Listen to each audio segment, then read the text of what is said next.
Coffee, the caffeinated beverage that can help fuel a night of studying or a day in the workforce, has been around for about 500 years and comes in many different blends and varieties. But for a bean that can only grow between the tropics of Cancer and Capricorn, there's an interesting bit of work that goes into perfecting it into its more commonly known form as a beverage. We got the chance to look at 2 local coffee roasters here in Nacogdoches to learn more about what all goes into the art of coffee brewing. Starting with Camino Real Coffee, a family-owned and operated business here in Nacogdoches, where husband and wife Brent and Sarah have the roasting process down to a science. From the farms and the distributors they've befriended over the years, they start with the imported beans and begin their process from there. With quality-tested beans, they begin measuring out and crafting each specific blend. Their main roaster begins its heating process as the valves, switches, and other buttons are selected to get everything just right for the desired flavor. The roaster is covered in various monitors connected to a computer system where they can measure and mark each step of the way, and these sensors begin to liven up as they add the batches of beans in from the top.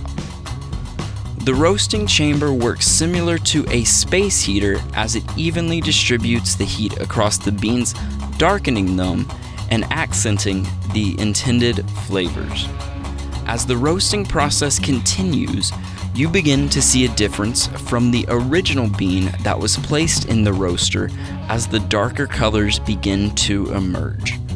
From there, the beans begin to make a snap, crackle, and pop sound that's similar to the sound of milk being poured into a bowl of Rice Krispies.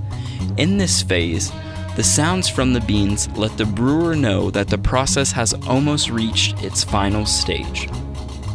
Once the beans are at the proper temperature, they are then released into the bottom part of the roaster where they are spread and rotated.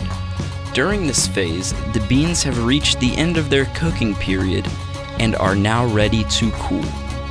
From there, the beans are ready to be packaged and distributed to the buyers and merchants and to their coffee shop, Java Jacks, located right here in Nacogdoches. With almost 22 years of practice under their belt, Brent spoke with us about the various qualities and taste for judging coffee. There's a 3-year certification that comes with passing a variety of judgment tests to ensure experience and expertise when it comes to articulating the coffee. It helps them communicate coffee and craft a language for the artisans on how they can describe and explain a coffee, whether it's the desired taste from the bean or to the roasting process. We watched as they sampled some of their brews, testing for quality control and consistency, taking notes and referencing how different steps along the way affected this blend's particular taste.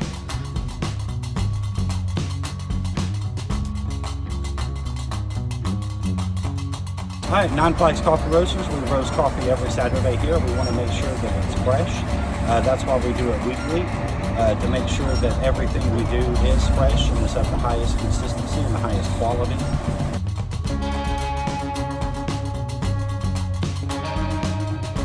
We also got to meet with Shane of 9 Flags Coffee here in Nacogdoches.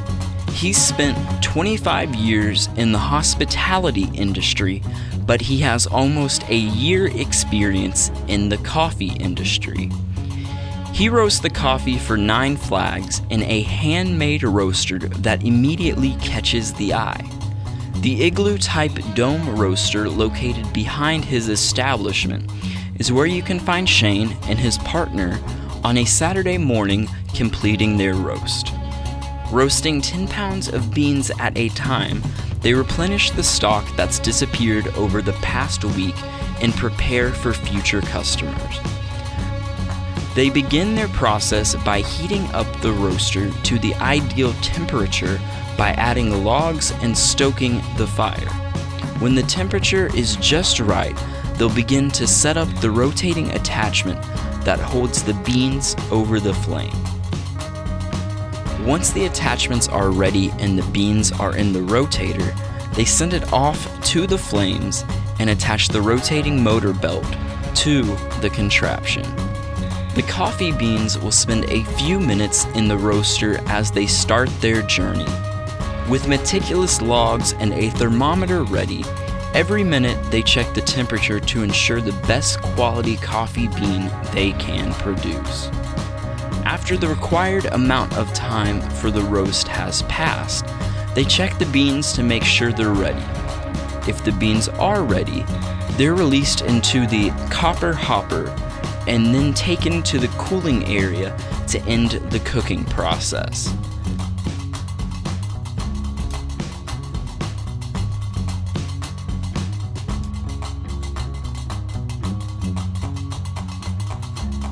Process has finalized before they are ready for the final step.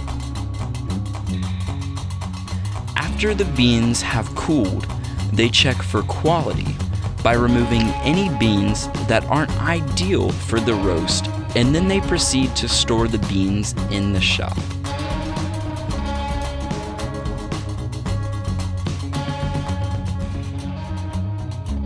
Now we're importing from 10 different countries. We have African coffee, Central American coffees, and one Indonesian, the Papua New Guinea. We import directly from 10 different farmers. All of our coffee is mountainous grown, shaded coffee, so it's all gourmet bean. We ensure that we import nothing but the finest coffees we can find directly from the farmers. And we try to get you the best cup of coffee that we can. Our quality assurance is top notch. We think we do a